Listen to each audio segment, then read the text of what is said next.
เขาเว้ากันเรื่องพระอรหันต์มีครอบครัวยังมีผัวมีเมียอยู่อย่ามาเว้าเว้าเด็ดขาดโลดตายมื้อนั้นถ้าผู้ใดได้อรหันต์ในมื้อนั้นน่ะเขาก็บ่ได้ย่านแล้วมันบ่ได้แม่นเรื่องโหดร้ายดอกไปหาเบิ่งโลดในตำราก็ดีแต่สิเว้าเรื่องพระสูตรไหนพระสูตรพระวักกะลิได้มื้อนั้นก็ตายมื้อนั้นแล้วก็เรื่องของสันตติอมาตย์บรรลุมั่นก็ตายมื้อนั้นแต่จะเอาหลักฐานก็เอาหลักฐานในตำราเพราะทุกคนก็มาจากตำราเบิดบวชนี่ก็บวชมาจากตำราคือกันแต่ว่าของจริงเกิดจากการประสบการณ์จริงต่างหากหลายคนเถียงว่าเจ้าของเป็นอรหันต์อรหันต์นึงจะไปเป็นนักสัตว์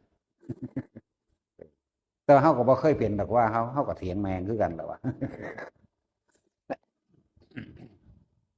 ถึงขั้นบ่อยากได้บ่อยากเป็นอย่างแล้วอยู่บ่ได้ถ้าว่าอยู่บ่ได้บ่แม่นเราหลอนกังวลหรือมีความผิดเด้เป็นของมันเองสภาพธรรมต่างๆโลกบ่อาจสามารถรองรับได้บุคคลใกล้ชิดเพื่อนฝูงญาติสนิทมิตรสหายบ่อาจสามารถรองรับสภาวะธรรมตัวนี้ได้อาจจะเฮ็ดให้หลายๆคนเป็นบาปเพราะว่าบ่รู้คุณธรรมในใจของบุคคลคนนั้นเพราะว่าคนที่ได้ทำถึงทำแล้วเขาบ่ปากว่าเขาได้เด้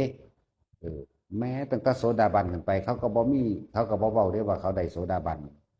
เขาบ่เว้าได้ว่าเขาได้สกิทาคาเขาบ่เว้าเรื่องว่าเขาได้อนาคามี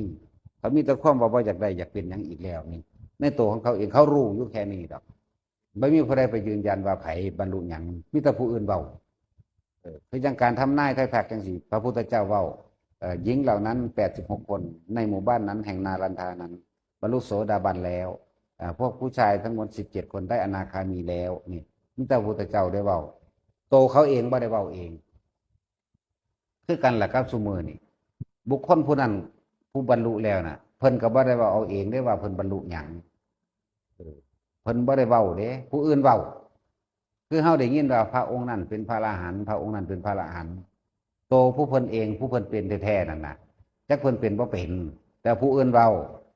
เฮาก็เข้าใจว่าอุ้ยผู้นั้นเป็นพระอรหันต์นะก็ซาลือกันไปธรรมดาโตเพิ่นเองเพิ่นบ่เป็นหยังเลยมันบ่มีผู้ใดเข้าไปเป็นดอกในจังซั่นบ่เป็นมีผู้ใดเป็นแหละไปถามเพิ่นเบิ่งเด้อที่เขาซาลือว่า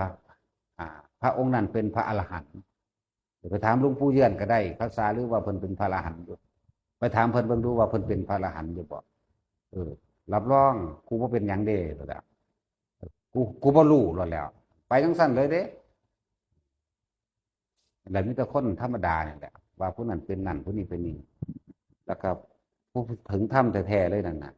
บ่มีการดูถูกประมาทใดๆทั้งสิ้นสิไปกล่าวหยังกับผู้ทรงภากาสาวพัดตั้งแต่หมาเขายังบ่ดูถูกหมดแม่งเขายังบ่ขาบ่ได้ดูถูกหมดแม่งหมูหมากาไก่เด้ผู้จังซั่นเงียบปิดเงียบเป็นตัวเองความดีของเจ้าของเองปิดเงียบอย่างเป็นสั้น